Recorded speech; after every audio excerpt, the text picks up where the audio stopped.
It's an honor to meet you, Brian. Hey, thanks, Alka. I really appreciate it. I remember you. Yes, Yeah, mega success. yeah. Absolutely. It was so incredible. You were just amazing. It was an honor. Oh, thank you. Yeah, that was one of the best interviews I've ever been part of. Oh, We amazing. had a lot of fun.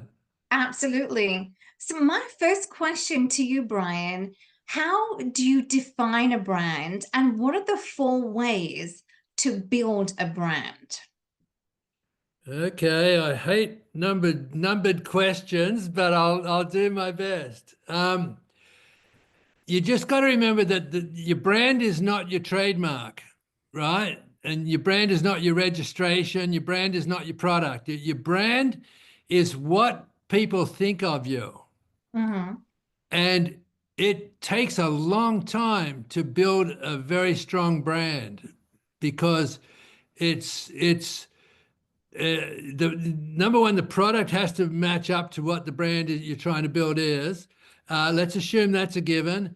And then you've got the distribution and the following, because without a fan following, your brand really doesn't, have much. If it's a jar of peanut butter, people aren't going to really care about which brand it is. But if it's something you wear or you're something you want to show off, then it's really important that that brand stands for something. So Right.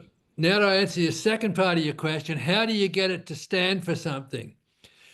I'll use the example when I started advertising the Uggs, I was using these models on the beach, and I thought that was the connection for the surf market, which I was going after, right? Right. Yeah. I'd already been shut out by regular retail. So I advertised the worst. I mean, I thought they were the brilliant ads for 3 years. And in the fourth year, nothing had been working. And these young kids, when I asked them one day, what do you guys think of Ugg boots? They all just went, oh, they're so fake. Those ads, those models can't surf. And that's when I realized how inauthentic my advertising had been, and I was really embarrassed about how bad and the fact that I'd wasted 3 years of running expensive ads in color magazines, in surf, and full page ads, and I wasn't advertising a good brand. I was turning people off my brand Right. because they'd see Ugg. Oh, look how horrible that! I'll never buy Uggs, right? So in the fifth year, I hired a couple of young kids who were young pro surfers and ran those ads, and the sales went from $30,000, which I couldn't get over for 3 years, to $220,000. And it was purely because the kids started saying, oh man, I wish I was in that ad, right? I wish Mom, all the cool kids at school have got a pair of Ugg boots. I want a pair of Ugg boots. And that it took 5 years to develop. So, Hmm. so I can't give you four things because they all morph into each other, right? But Right. but I will tell you that in importance, number one is authenticity. Hmm. Number two is consistency. Shit, I'm going to get to four.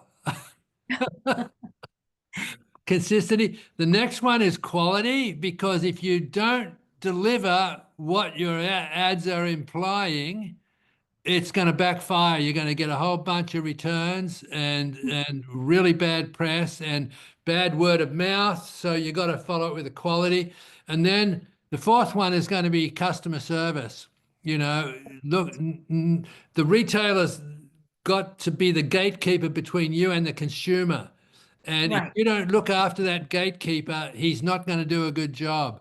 And that's why, do you recall that little story where I discovered the 6 pair stocking plan and gave a free pair to the store manager to wear? That Yes. that changed the entire business around. And it took 6 years for me to discover that. So Wow. I'm surprised I got four really, really important points there. You'll have that That's recorded. amazing. Yeah, you'll have that That's good. recorded. So that I'm surprised myself with that. Yeah.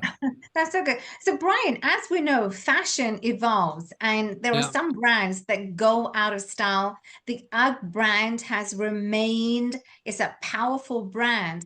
How Yeah. do you keep the longevity and the sustainability of the brand? Yeah.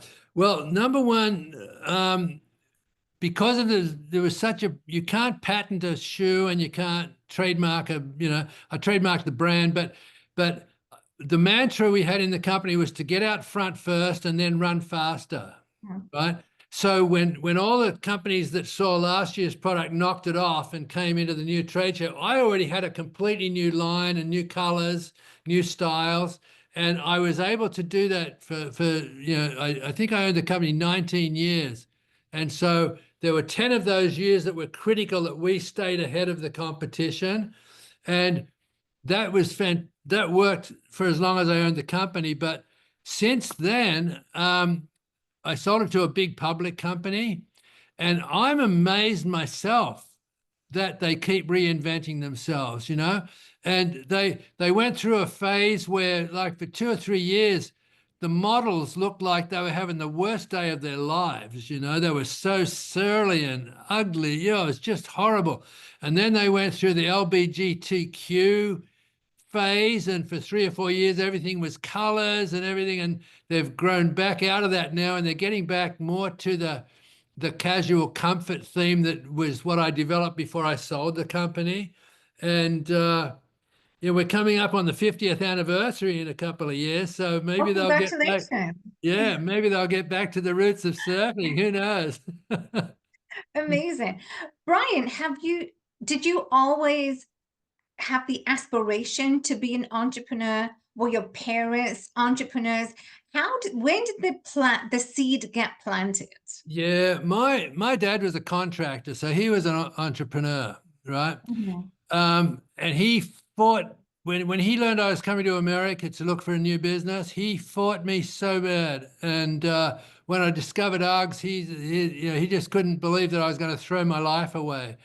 But I thought back to when I was in my early mid 20s. I would be in the lunch line at the sandwich shop, in the mall, and I'd be counting how many staff they had, and I'd be figuring out, well, okay, that sandwich is going to cost $2.80, and how many do I know? What's the profit margin in a sandwich?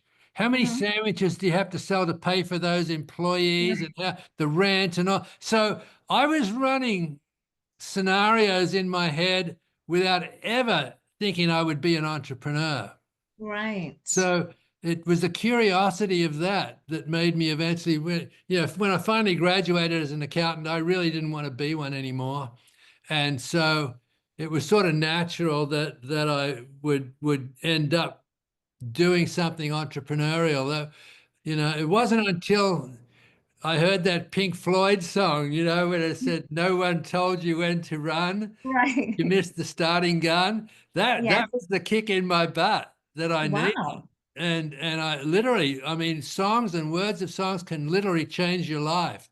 And, Absolutely. and that Yes. got me on a plane to LA, and then the rest is history. That's amazing. So, Brian, you are a surfer, you're a golfer. Yeah. So, what would you say? How does sports and business, how do they relate?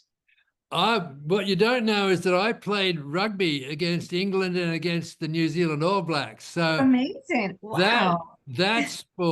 that sport really had a lot of life lessons, because you don't have 15 big guys on a team. You have two really tall guys, two or three really big, short, fat guys.